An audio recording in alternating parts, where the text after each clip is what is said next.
Hello and welcome to Red Gaming Tech. My name is Marta. Today is the 25th of September and I have something rather interesting regarding the Oculus Rift. As of course, even though this device is probably a fair bit away from a consumer release, it's still a pretty popular piece of hardware and has a lot of support behind it, mostly from indie developers. For example, the Frontier Development's Elite Dangerous is pretty much spaffing over the Rift, but we haven't seen any vocal support from big publishers in any meaningful way, but that doesn't necessarily mean they're not working on it behind the scenes, as Luckey, who is of course the CEO of Oculus, has said that companies like Activision, EA and Ubisoft are, quote, investing in VR right now. And this was in a recent interview with CNET, and he went on to say, quote, "I can't say anything specifically, but there are multi-billion-dollar game development studios doing serious work in VR. But they're not the people who are here showing off demos in the hallway. They're the ones working internally to make sure it's something that's polished and they can show and not get criticised for it, because they're under a lot more scrutiny."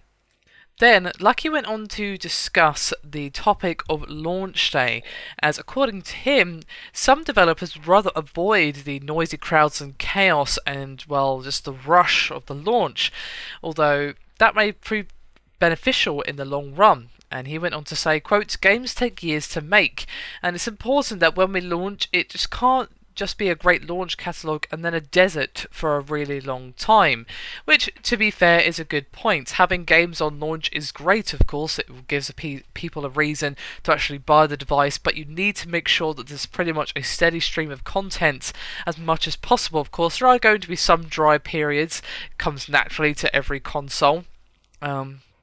But it's best to keep the games running as smoothly as possible with as few dry spots as possible, and of course keeping the dry spots as short as possible.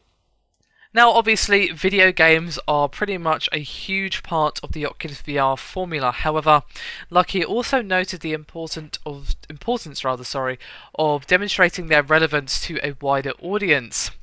And then he went on to say, quote, "A lot of people, even if they know what VR is, see it as this tool to go in your basement and play Halo. I was about to correct myself and say another game, but that's what a grandmother would say. Oh, you're going to plug it into your Nintendo and play Halo." And he said it would be a difficult perception to overcome, but then went on to say that opinions would change as, quote, "virtual reality becomes more mainstream and people get to see things like VR cinema or 3D 360-degree panoramas or communicate with people over long distances. They're going to see this as relevant to them in their daily lives as a not pimply-faced teenage kid." So there you have it, and please forgive me for my mush mouth. It was a very busy day today, I'm a bit tired, so do forgive me there, but he does have some good points. It's very important to basically get the wider appeal while still, of course, keeping the core audience in mind. Getting over that hump of, oh, you're going to play your Halo on your Nintendo? Oh, that's nice. It's definitely going to be something that they need to get past, especially as it's for the PC.